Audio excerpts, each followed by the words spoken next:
Prime time में आप सभी का स्वागत है। मैं हूं आपके साथ नीरू शर्मा। प्राइम टाइम में आगे बढ़ने से पहले आइए नजर डालते हैं इस वक्त की प्रमुख सुर्खियों पर। फारूक अब्दुल्ला ने श्रीनगर में की मीडिया कर्मियों से बात, कहा बढ़ता उग्रवाद एक गंभीर चिंता का विषय है।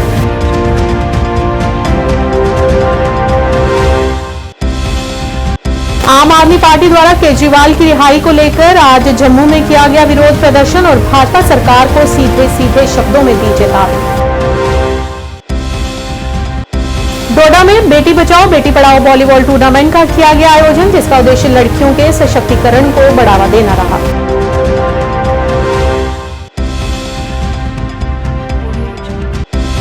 जेके पीपल्स पार्टी के प्रमुख शिबन अशाई ने विधानसभा चुनावों को लेकर अस्पष्टता को लेकर मोदी सरकार की कड़ी आलोचना।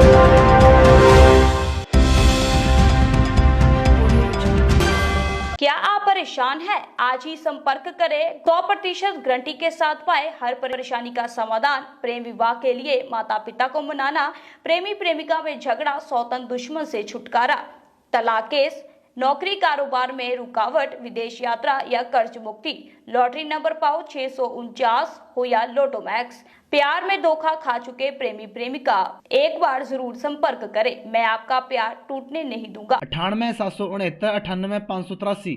और अब समाचार विस्तार से। जम्मू कश्मीर के पूर्व सीएम और एनसी अध्यक्ष फारूक अब्दुल्ला ने कहा कि पाकिस्तान उच्च प्रशिक्षित आतंकवादियों को भेज रहा है और इसके परिणाम स्वरूप तनाव तेजी से बढ़ सकता है, क्योंकि भारत इन लगातार आतंकवादी हमलों को ज्यादा बर्दाश्त नहीं करेगा। उन्होंने कहा कि बढ़ता उग्रवाद वाकई में एक गंभीर चिंता का विषय है और इसकी रोकथाम के लिए सरकार को उचित कदम उठाने पड़ेंगे। इस दौरान उन्होंने ये भी कहा कि इससे संबंधित अगस्त के महीने में एक सर्वदलीय बैठक भी आयोजित की जाएगी।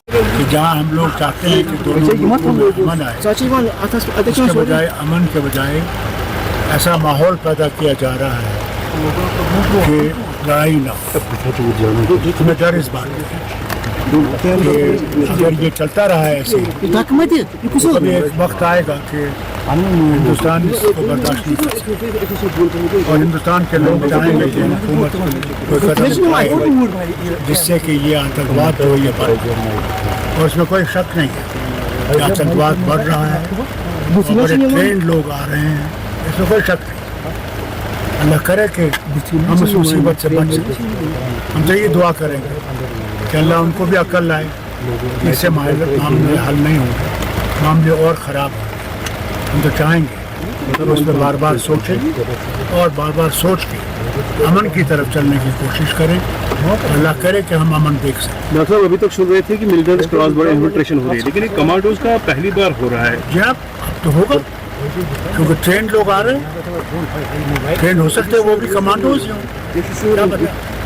क्योंकि जिस तरह से हमला कर रहे हैं वो काफ़ी ट्रेंड दिखते हैं,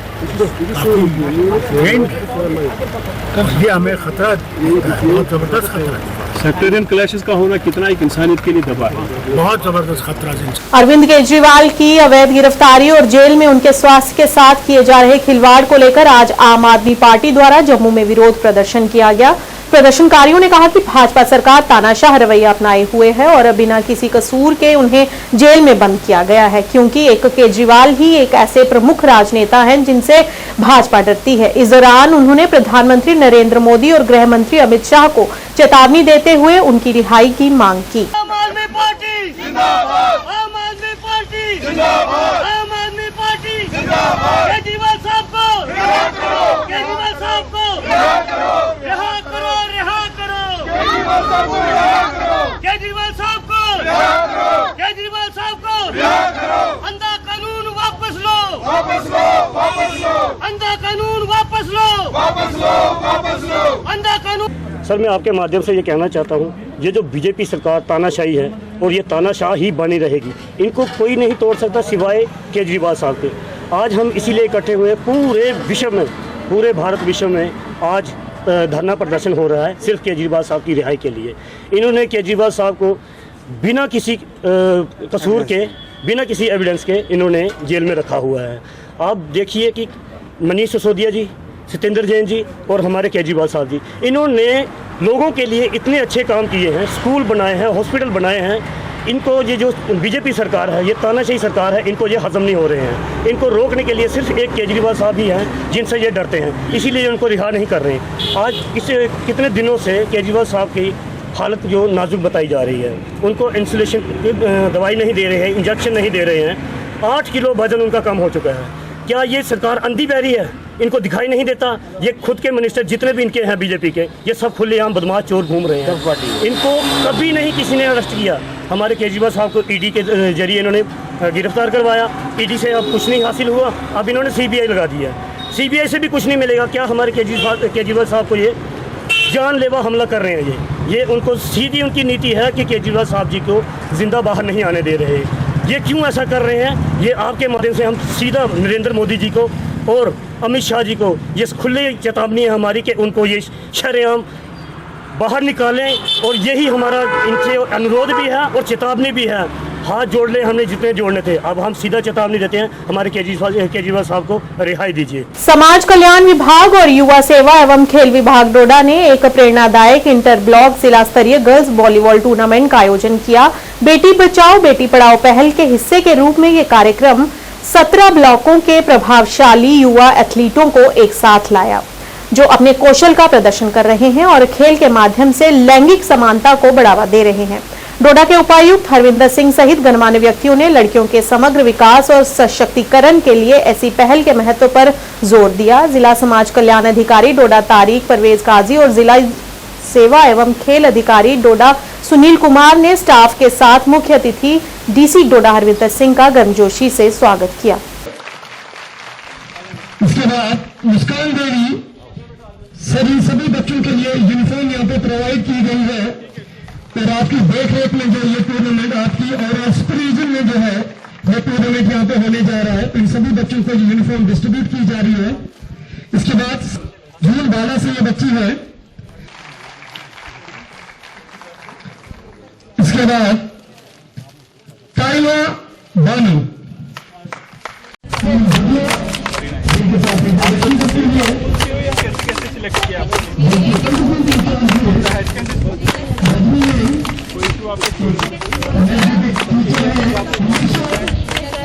social welfare officer, district youth services officer, youth services department के हमारे तमाम एम्प्लॉयज, तमाम स्कूल एजुकेशन डिपार्टमेंट से हमारे टीचर्स और प्यारे बच्चों, आज हम सब यहाँ पे इकट्ठे हुए हैं आफ्टर सीरीज ऑफ कॉम्पिटिशंस जिसमें 34,000 बच्चियों ने पार्टिसिपेट किया, और उनमें से आप सिलेक्ट होकर यहाँ तक आए, और अब फाइनल्स होने जा रहे हैं जिसमें से आप में से जो बेस्ट खेलेगा उसको फाइनली अवार्ड मिलेगा। ये जो सारी चीजें हो रही है, मैं देख रहा हूँ आप सब गर्मी में बैठे हैं तो मैं ज्यादा टाइम नहीं लूंगा। ये सब जो चीजें हो रही है ये बेटी बचाओ बेटी पढ़ाओ अभियान के अंतर्गत हो रही है, कि जिसमें हमारे माननीय प्रधानमंत्री जी का एक लक्ष्य है कि हमारी बच्चियों को कोई भी कमी न रहे, हमारी बच्चियां हमारे बच्चों की बराबरी, इनफैक्ट उनसे आगे बढ़े, उनसे ज्यादा कुछ अचीव कर पाए और देश का नाम रोशन करें।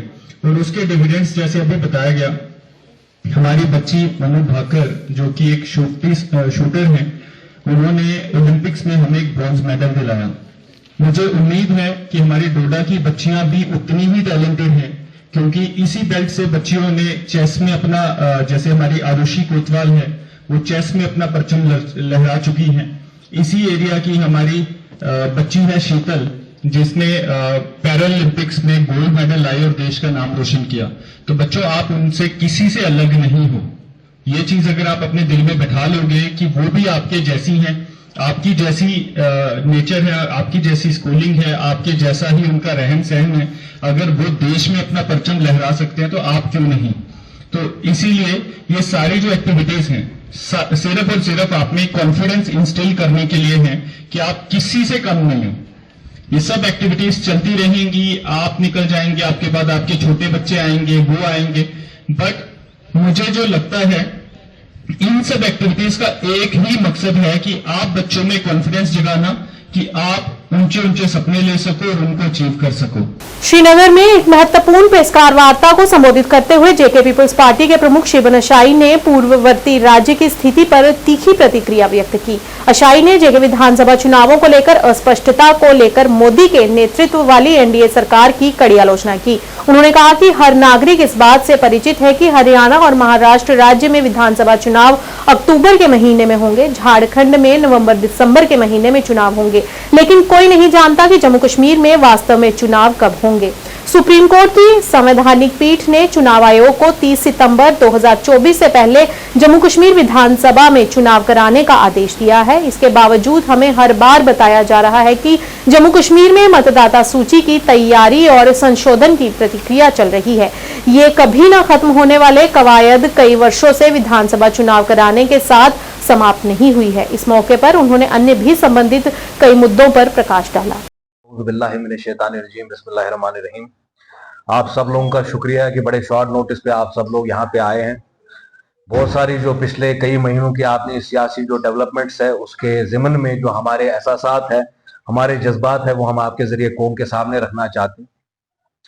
आप सब लोग वाकिफ हैं, कल पार्लियामेंट में भी इस मौजू पे बड़ी बात हो चुकी है कि भाई किस तरह मुसलसल यहाँ के जो असेंबली इलेक्शन है उनको डिफर किया जा रहा है, डिस्पाइट द फैक्ट कि सुप्रीम कोर्ट ने ये ऑर्डर पास किया 30 सितंबर 2024 को। एक कॉन्स्टिट्यूशनल बेंच का ऑर्डर है कि भाई जम्मू कश्मीर में 30 सितंबर से पहले इलेक्शन जो है उनको मुनक्कद किया जाना चाहिए, और अभी भी हमें पता नहीं है कि गवर्नमेंट ऑफ इंडिया किस रीजन से इस इलेक्शन को डिले कर रही है।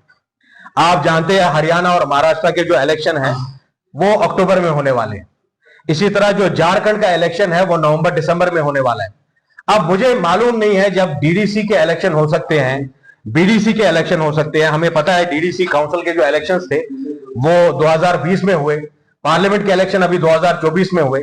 कभी ये मिलिटेंसी का रीजन लेकर, कभी लॉ एंड ऑर्डर की कोई सिचुएशन का बहाना बना के कब तक बीजेपी इस इलेक्शन से भागने वाली है, ये सवाल हम वक्त की हुकूमत से करना चाहते हैं, नरेंद्र मोदी से करना चाहते हैं, एनडीए हुकूमत से करना चाहते हैं कि क्या जम्मू कश्मीर के जो लोग हैं, जो आइन में कॉन्स्टिट्यूशनल राइट्स है, क्या वो हक जम्मू कश्मीर के लोगों का नहीं है? क्या इनका हक नहीं था कि यहां का जो बजट है वो यहां की लेजिस्लेटिव असेंबली में जो है वो डिस्कस किया जाए? कब तक ये डिसएनफ्रेंचाइज करते रहेंगे जम्मू कश्मीर के लोगों को? कब तक ये जम्मू कश्मीर की जो आवाम है उसको कमजोर करते रहेंगे? ये जो सिलसिला है इतनी ज्यादा ऑपरेशन का जो हमने बिलखसूस 5 अगस्त 2019 के बाद देखा है, ये सिलसिला आखिर कब खत्म होगा? दूसरी बात जो हम दिल्ली वालों से कहना चाहते हैं, जो बाबू राज इन्होंने हम पे मुसलत किया है, जिस तरह की बर्बरियत आज जम्मू कश्मीर में हो रही है। कुछ दिनों पहले आपने देखा कि पटन में, चैनबल में क्या हुआ, सोपोर में क्या हुआ। पीने के पानी के लिए, बिजली के बिलों के लिए लोग जो है वो सड़क पे जो है सरापा एहतजाज हो रहे हैं। तो ये अलमिया है, ये आज की हुकूमत को ये सोचना चाहिए कि आखिर उन्होंने 5 अगस्त के बाद क्या हासिल किया है जम्मू कश्मीर में, इस पर उनको नजरसानी करने की जरूरत है। और ये जो बाबू राज है, आज जो बड़ी बड़ी लाइनें आप देख रहे हैं, डीसी ऑफिस से लेकर जितने आपके लोकल ऑफिस है, पुलिस स्टेशन में है, कहीं कोई पूछपाछ नहीं है। पीने के पानी की किल्लत है आज जम्मू कश्मीर में। ये बात मैं कुछ आदाद शुमार आपके सामने रखना चाहता हूं। 35% रिडक्शन है in the flow of river Jhelum. BJP के मुख्य प्रवक्ता सुनील सेठी ने आज पत्रकार वार्ता की, जिसमें उन्होंने संसद में पेश किए गए बजट की सराहना की। उन्होंने कहा कि इस बजट में जम्मू कश्मीर के लिए भी विशेष प्रावधान रखे गए हैं और ये बजट बड़ी सूझबूझ के साथ देश को विकास के पथ पर अग्रसर होने का मौका दे रहा है। इसमें देश के बेरोजगार युवाओं, महिलाओं के लिए बेहद लाभदायक बजट सिद्ध होगा। निर्मला सीतारमण जी ने अपना 7वां बजट फाइनेंस मिनिस्टर के तौर के ऊपर पेश किया,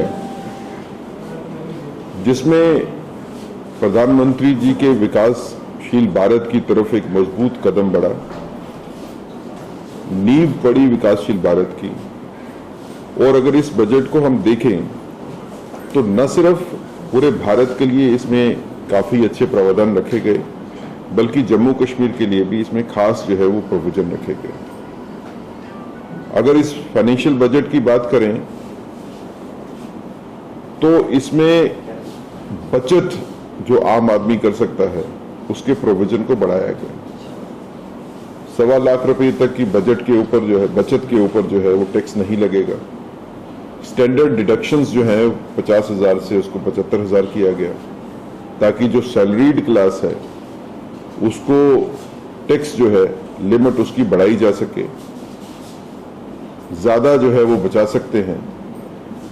इसी तरह जो वेलफेयर के मेजर्स की अगर बात करें तो इस बजट में देख के लगता है कि एक बड़ी सूझबूझ के साथ देश को आगे बढ़ाने की कोशिश है, जहां पे 5 सालों में 4 करोड़ यूथ को नौकरियां मिलेंगी। अगर आप उसको देखेंगे तो 80 लाख यूथ हर साल जो है नई नौकरी लेगा आने वाले 5 साल में। 4 लाख करोड़ रुपया जो है इसके लिए रखा गया। फोकस है स्किल इंडिया के ऊपर। इसी पीरियड में तकरीबन 4 करोड़ लोगों को स्किल इंडिया के माध्यम से ट्रेनिंग दी जाएगी।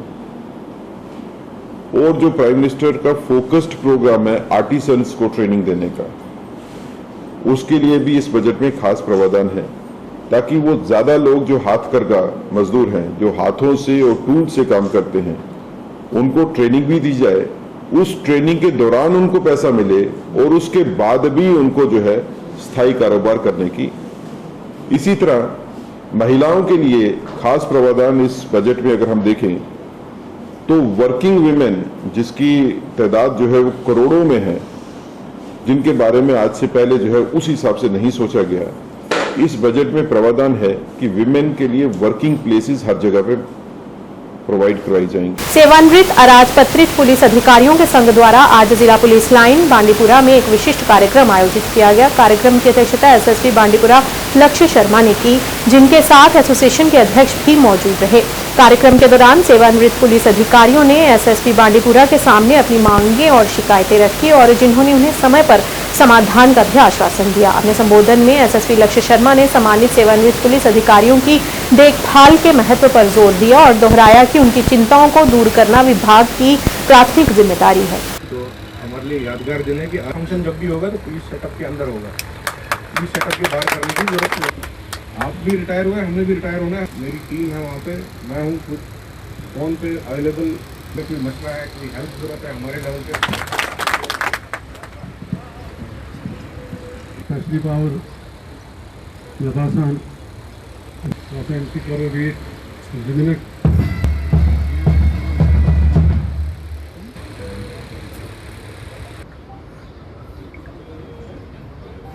General Secretary Prang, Mashir Ala Prang. Thank you. मेरे JKU2 नहीं बोल रहा हूँ, अलबत्ता मैं यहाँ पर डिस्ट्रिक्ट प्रेसिडेंट बांडीपुरा आपसे मुखातिब हूँ।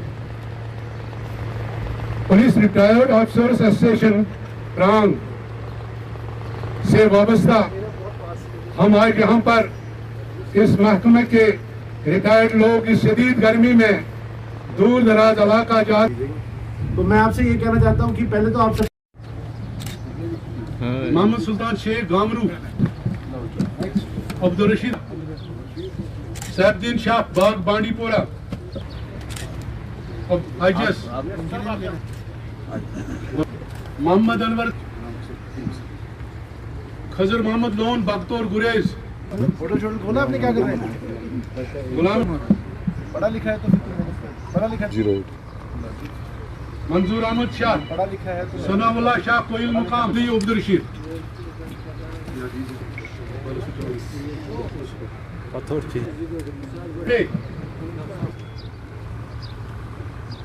अब्दुल्ला लोन, आप सबका गुलाम रसूल बाट बनकुट। जम्मू कश्मीर पुलिस की तरफ से under the guidance and supervision of police headquarters JNK हमने एक ये रिटायर्ड पुलिस पर्सनल्स की जो हमारे महकमे से रिटायर हुए हैं उनकी मीटिंग की थी हमारे डिस्ट्रिक्ट के लिए, और उनके जो भी रूटीन ग्रीवेंसेस हैं उन सबको सुना गया और उन पे फौरी एक्शन करने की हमने इनको एश्योरेंस दिया है। ग्रीवेंसेस जैसे कि इनके हेल्थ इश्यूज़ रहते हैं, कभी कभी डॉक्टर का एक्सेस नहीं होता, जैसे एक रिटायर्ड पर्सनल की लाइफ में एक सपोर्ट रहना ज़रूरी है, वैसे I hope that as SSP of Bandipura इनकी तरफ से हम बांडीपुरा पुलिस उनको वो सपोर्ट प्रोवाइड करे जो एक रिटायर्ड पुलिस पर्सनल को हम कर सकते हैं। ठीक।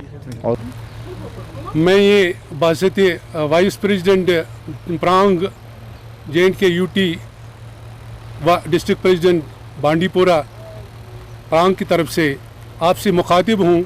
आज यहाँ हमने ये जो महफिल सजा कर रखी थी, हम हर साल इस महफिल को यहाँ मनाते हैं सर। इसमें हम अपने मसाइल, अपने रिटायरीज जो हैं उनके मसाइल उजागर करते हैं। आज भी हमने अपने मसाइल एसएसपी साहब बांडीपोरा के सामने रखे, उन्होंने यकीन दहानी की कि मैं उनको हल करूँगा।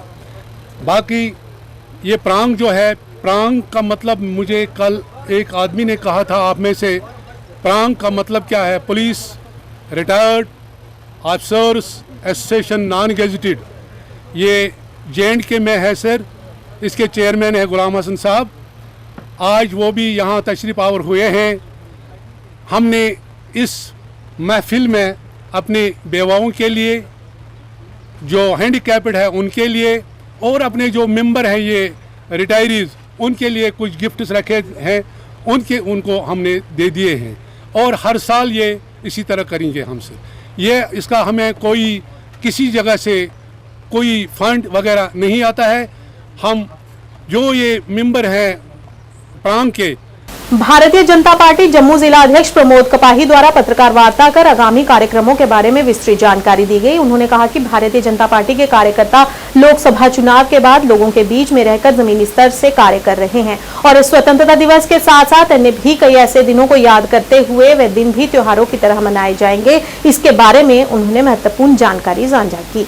पार्टी 24/7 लोगों के बीच रहती है और हाँ, हम सब देखते हैं, आप सब भी जानते हैं कि पूरे भारत में अभी पार्लियामेंट के इलेक्शन हुए, लेकिन भारतीय जनता पार्टी का कार्यकर्ता फिर लोगों के बीच है। नहीं तो अमूमन ऐसा होता है कि इलेक्शन के बाद हर संगठन के लोग, हर जो राजनीतिक पार्टी है उनके लोग जो हैं घर पे बैठ जाते हैं।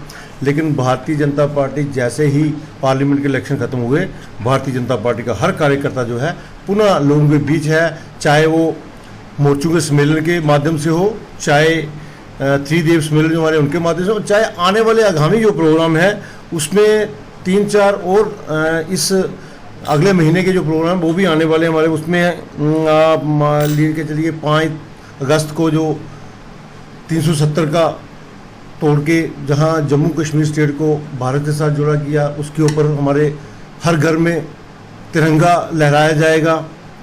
और 11, 12 और 13 तारीख को हर बूथ पर 5 मिनिमम तिरंगे झंडे लहराए जाएंगे, क्योंकि 15 अगस्त हमारा जो है एक बहुत ही अहम त्यौहार है जिसको हम दिवाली की तरह मनाते हैं। उस त्यौहार में भी हम पूरा योगदान करके पूरी संख्या में ऐसा करेंगे। इसी के साथ साथ हमारा भविष्य का विभाजन दिवस है जो फूले जी महाराज थे उनके ऊपर मनाया जाता है, वो भी हमारा त्यौहार जो है वो भी मनाया जाएगा, उसकी भी श्रद्धांजलि दी जाएगी।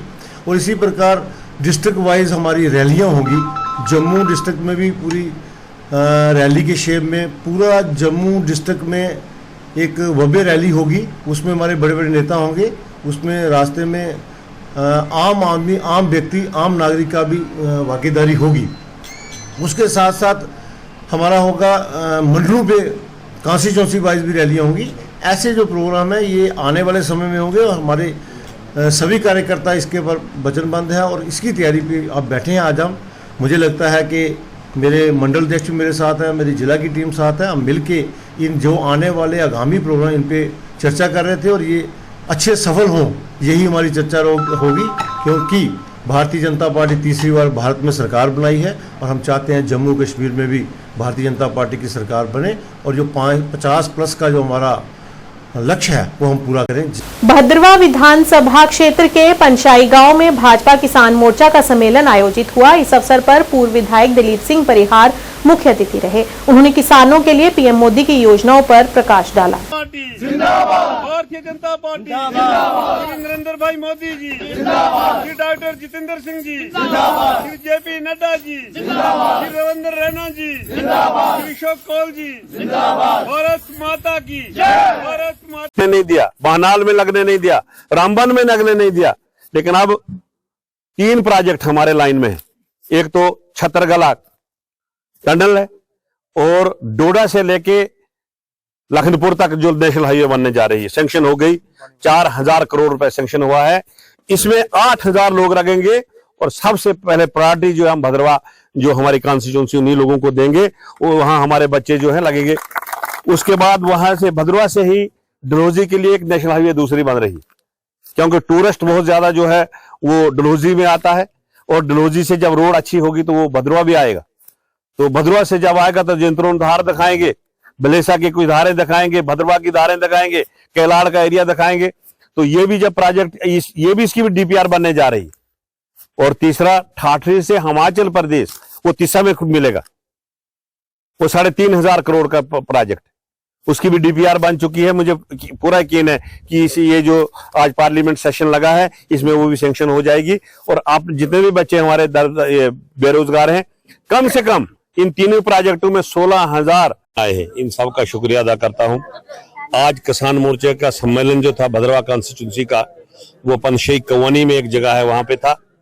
इस सम्मेलन में हमारे सेक्रेटरी जो है किसान मोर्चा के सुभाष जी इसमें आए थे, हमारे डीडीसी जो हैं यहाँ के मनोहर लाल जी वो भी इसमें आए थे, डीडीसी ठाठरी संदीप जी भी इसमें इस सम्मेलन में आए थे, हमारे संजय सराफ जी जो कि हमारे जनरल सेक्रेटरी हैं जिला डोडा के वो भी इसमें आए थे, और हमारे जिला के प्रधान जो है राकेश चाड़क जी ये भी इस सम्मेलन में आए थे। इन्होंने ये सम्मेलन को तैयार किया है, और भी बहुत सारे लोग जो थे वो इस सम्मेलन में आए, और किसानों की जो जितनी भी स्कीमें थी वो उनको सुनाई गई, और जो भी मोदी जी की स्कीमें हैं किसानों के लिए उनके बारे में भी उनको अवगत किया गया। तो क्या समझते हैं आप, जिस तरह से जो है भारत सरकार जो किसानों के लिए सोच रही है, तो इन स्कीमों को किस तरह से आप लोग जो है घर घर तक पहुंचाएंगे? हमारा जो भी वर्कर है वो बहुत तेज है। हमारे किसान मोर्चा है, उनका जिला का प्रधान है, मंडल प्रधान है, शक्ति केंद्र इंचार्ज है, बूथ इंचार्ज है, तो वो लोगों तक जगह जगह तक ये स्कीमें जो पहुंचाएंगे। मगर इस बार हमने किसानों के लिए एक डिमांड की है कि सूखा पड़ा हुआ है, पानी सूख गया है, फसल खत्म हो चुकी है, घास तमाम खत्म हो चुका है, तो हम इस बार कह रहे हैं कि आम लोगों को फ्री राशन दिया जाए, और घास का बंदोबस्त गवर्नमेंट जल्दी से जल्दी करे, ताकि इन लोगों की जो एक एक दो गाय घरों में रखी है वो उसकी परवरिश की जाए। एक समय था दिलीप जी यहाँ पर जो है रोड वगैरह कुछ नहीं थी, आज यहाँ पर हम देख रहे हैं कि हर गांव में रोड पहुंची है, और अब जो है लोग कहीं पर कॉलेज की डिमांड है, कहीं पर बैंक की डिमांड है, कहीं पर पानी की डिमांड है। तो क्या आपने इन लोगों को आश्वासन दिलाया? एक्चुअली क्या है कि 2014 के बाद, 2014 से पहले क्या था हिंदुस्तान, और 2014 के बाद क्या है। 2014 से पहले हमारा हिंदुस्तान जो था वो 11वें नंबर पे था, और आज हमारा हिंदुस्तान जो है वो 5वें नंबर पे है। और जल्दी ही जैसे ही नरेंद्र भाई मोदी जी बता रहे हैं कि हमने इसको तीसरे नंबर पे लाना है, जैसे ही तीसरे नंबर पे हिंदुस्तान आएगा हमारी वीटो पावर बन जाएगी। बहुत सारी स्कीमें जो हैं नरेंद्र मोदी जी ने लागू की हैं, जैसे PMAY मकान है वो सबको मिल रहे हैं। उन्होंने कहा है, वादा किया है कि 2025 तक कोई गांव ऐसा नहीं रहेगा जहां पक्का मकान नहीं बनेगा। 2025 तक कोई ऐसा घर ऐसा गांव नहीं रहेगा जहां पानी नहीं पहुंचेगा, और कोई गांव ऐसा नहीं रहेगा जहां सड़क नहीं पहुंचेगी, कोई गांव ऐसा खाली नहीं रहेगा जहां पे बिजली नहीं पहुंचेगी। CEO smart city limited doctor Owais ने आज बलिदान स्तंभ के चल रहे निर्माण कार्य का जायजा लिया, और जानकारी देते हुए कहा कि बलिदान स्तंभ के निर्माण का कार्य पूरी क्षमता से चल रहा है। हम इसे पूरा करने के लिए आशान्वित हैं, और हमें उम्मीद है कि यह 15 अगस्त तक पूरा हो जाएगा।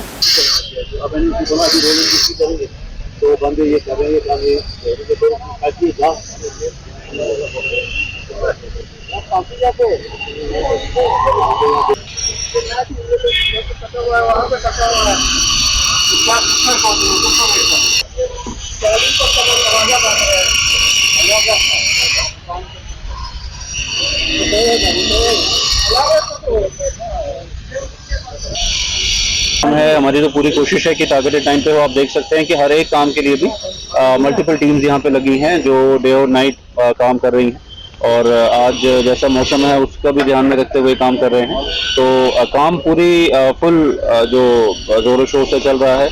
मुझे लगता है इससे पास नहीं हो सकता है, मैक्सिमम कैपेसिटी पे चल रहा है, और हमें उम्मीद है आने वाले जो हमारे टारगेटेड टाइम है उस पर कंप्लीट हो जाएगा। कुलगाम के कुछ हिस्सों में मंगलवार को भारी बारिश हुई, जिससे हाल ही की गर्मी की लहर और लंबे समय तक सूखे के दौर से काफी राहत मिली। इससे घाटी में खुशी की लहर दौड़ पड़ी और कुलगाम के लोगों ने अपनी खुशी व्यक्त की है और भगवान का शुक्रिया अदा किया और बारिश से विशेष रूप से किसान बेहद खुश हैं।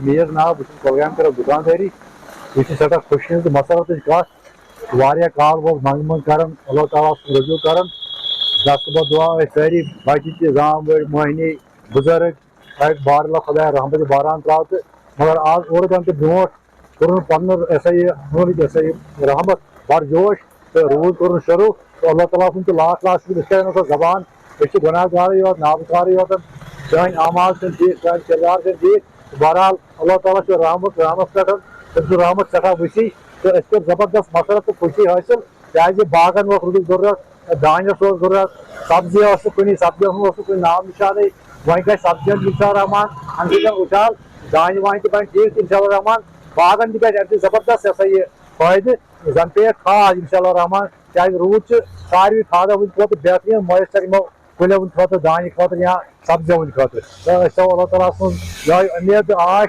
अल्लाह ताला है ब्रो कुछ रुद बहार नए लागने कर बरकत तजारत कर बरकत कारोबार कर बरकत अल्लाह ताला करे अमन सुकून फौज।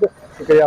आज पीडीपी नेता द्राबा अजीम मलिक, पूर्व सरपंच फजलाबाद आरिफ मिन्हास, सेवानिवृत्त एसआई मकबूल चौधरी, एनसी नेता इखलाक मलिक, रहमतुल्ला मलिक और द्राबा क्षेत्र के अन्य प्रमुख नागरिक शाहनवाज चौधरी के नेतृत्व में आज सैकड़ों लोगों ने एआईसीसी सचिव की उपस्थिति में द्राबा सुरनकोट में भारतीय राष्ट्रीय कांग्रेस में शामिल हुए।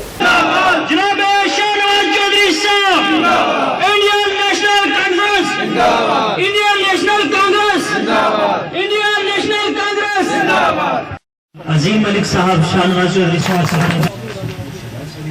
के लिए आज हम सब ने फैसला किया, द्राबा की आवाम ने हम सब ने मिलकर हम सब ने आपस में फैसला भी किया है, हम सब ने मिलकर शाहनवाज साहब का साथ देना है और शाहनवाज साहब को यहाँ के द्राबा के लोग हैं, हम यहाँ से ही वोट डालेंगे शाहनवाज साहब को और शाहनवाज साहब का जितना तहना हम सब की ये कोशिश होनी चाहिए।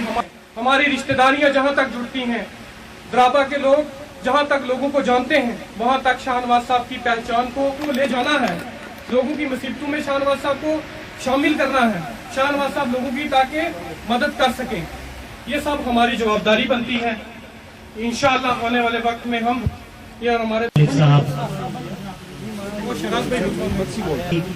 सर्वे बनवाए, रहमतुल्ला मलिक साहब रकब सेठ का भी इनके साथ लगता है, रहमतुल्ला सेठ के नाम है बाहर के मेहमानों के लिए मैं बताता चलूं। इंडियन नेशनल कांग्रेस शाहनवाज चौधरी साहब, राहुल गांधी साहब जिंदाबाद, अजीम मलिक साहब जिंदाबाद। मेरा नाम मोहम्मद आरिफ मिन्हास, मैं फजलाबाद का रहने वाला हूँ। आज जो द्राबा में नेशनल कांग्रेस की शाहनवाज के अंदर मीटिंग हुई, इस मीटिंग में हमने शमूलियत की और आज मैं पीडीपी का 20 साल से वर्कर था और पीडीपी को वोट देता रहा। आज हमें पीडीपी छोड़कर कांग्रेस में शामिल होना पड़ा। पीडीपी हमला पड़ा सर, इसमें ये रहा कि जो यहाँ के लोकल पीडीपी के लीडर थे या कारकुन थे, उन्होंने हमें कभी नहीं पूछा कि आपको कोई परेशानी है। जब हम उनके पास जाते रहे वो लोगों के काम लेकर, क्योंकि मैं एक सरपंच हूँ, लोगों के काम जो मेरे पास आते थे मैं आगे किसी को बताता था, लेकिन हमारे सुनने वाला कोई नहीं था और इसलिए हमने शाहनवाज को चुना। शुक्रिया अदा करना चाहता हूँ खास तौर पे आज अजीम मलिक साहब जो एक सरपंच हैं, इखलाक मलिक साहब हैं, रिटायर्ड इंस्पेक्टर के तरफ से मकबूल साहब हैं, आरिफ मिन्हास साहब है एक सरपंच, रहमतुल्ला मलिक साहब हैं और इनकी क़यादत में और बहुत सारे साथियों ने आज कांग्रेस पार्टी ज्वाइन की है। मैं उन सब का शुक्रिया अदा करना चाहता हूं। कांग्रेस पार्टी का कारवां दिन ब दिन सुरनकोट में बढ़ता जा रहा है, लोगों को कांग्रेस पार्टी के ऊपर भरोसा है और इंशाल्लाह जीत कांग्रेस पार्टी की होगी। और आपने जहां तक परेशानियों के जिक्र किया, बहुत समस्याएं लोगों की, बहुत परेशानी है सुरनकोट में। पिछले कई सालों से जो है ये इग्नोर्ड इलाका रहा है। यहाँ की सड़कों की बदतर हालत है, यहाँ ज्यादातर गाँव में सड़क है ही नहीं है, जहां है सड़कें उनकी बदतर हालत है, वो चलने के लायक नहीं है, बिजली की परेशानी है, पानी की परेशानी है, एजुकेशन का निज़ाम ठप है, तो ये हेल्थ की कोई फैसिलिटीज़ नहीं है। तो लोग बहुत सालों से परेशान हैं और यहाँ जो नारे लगते रहे आज तक, और उन्हीं पे लोगों को जो एक्सप्लॉइट करके रखा और किसी तरक्की का काम नहीं हुआ। इसलिए लोग इस बात को समझ के एक जो है मूवमेंट सुरनकोट में इस टाइम एक पॉलिटिकल मूवमेंट बन रही है, जिसमें सारे गुज्जर, पहाड़ी, कश्मीरी, हिंदू, मुसलमान, सिख सब एक ही माला में जो है मोती बन के रो रहे हैं। जिला अनंतनाग की आशा और आंगनवाड़ी कार्यकर्ताओं द्वारा अपनी वास्तविक मांगों को संबोधित करते हुए एक सम्मेलन आयोजित किया गया। दक्षिण कश्मीर के अनंतनाग में आयोजित इस कार्यक्रम में कॉमरेड सहित विभिन्न गणमान्य व्यक्तियों ने भाग लिया। उन्होंने सरकार से सभी श्रम कानूनों के तहत उन्हें श्रमिकों के रूप में वर्गीकृत करने, न्यूनतम मजदूरी और सामाजिक सुरक्षा प्रदान करने और एक सभ्य आजीविका सुनिश्चित करने का आग्रह किया। यह कार्यक्रम ट्रेड यूनियन कोऑर्डिनेशन सेंटर से संबद्ध जम्मू कश्मीर के आशा आंगनवाड़ी स्टेट फेडरेशन के तत्वाधान में आयोजित किया गया। और खाली हाथ उसको बिगाड़ देने से district president Anantnag trade union coordination centre Hamida ji, president anganwadi सरकार को, तो उन्होंने ये स्कीम लाई तो ठीक बात है, मगर स्कीम हाथ उसको बिगाड़ देने से कि आपके जो हमने यहाँ से कोशिश की है वो उनका हल वो कहाँ पर करेगा। हमारे साथ आज के इस कार्यक्रम में हमारा हमने जो नेशनल फेडरेशन बनाया है, अपने national progressive scheme workers federation, उसकी नेशनल कन्वेनर सुषमा कुरील वो आई हुई हैं, और हमारी यूपी की कन्वेनर शीला त्रिपाठी भी हमारे साथ यहाँ आई हुई हैं इस जलसे को में अपनी बात रखने के लिए। यहाँ की जो समस्या है वो हमें मालूम है। हमारे जो जम्मू कश्मीर के लीडरान हैं और खास करके जो हमारी आशा आंगनवाड़ी के लीडर्स हैं, शाहिना और हामिदा, इनके थ्रू हमें बीच बीच में बात होती रहती है और इन्होंने बहुत बार हमें अपनी मुश्किलों के बारे में हमें रूबरू कराया है। और मैं समझता हूं कि ये समस्याएं यहाँ के सियासतदारों के द्वारा पैदा की गई हैं। अगर इसको ठीक से सही से मरकजी सरकार के पास और जम्मू कश्मीर के एडमिनिस्ट्रेशन के पास सही ढंग से पेश किया गया होता तो शायद अब तक इसका समाधान हो गया होता, लेकिन कोई बात नहीं, पहले नहीं हुआ तो अब हो सकता है। हमने बीड़ा उठाया है, हम लोग रेवोल्यूशनरी नेशनलिस्ट फोर्सेस हैं, हमने इस मुल्क को आजाद कराया है और इस मुल्क को अगर आजाद रखना है और इस मुल्क में को अगर वास्तव में एक डेवलप नेशन करना है तो जो हमारे देश के कामगार हैं उनको हमें सामाजिक सुरक्षा देनी पड़ेगी, सोशल सिक्योरिटी देनी पड़ेगी, मिनिमम वेज देनी पड़ेगी। प्राइम टाइम के आज के इस अंक में इतना ही। नया अंक लेकर फिर हाजिर होंगे, तब तक के लिए दीजिए इजाजत।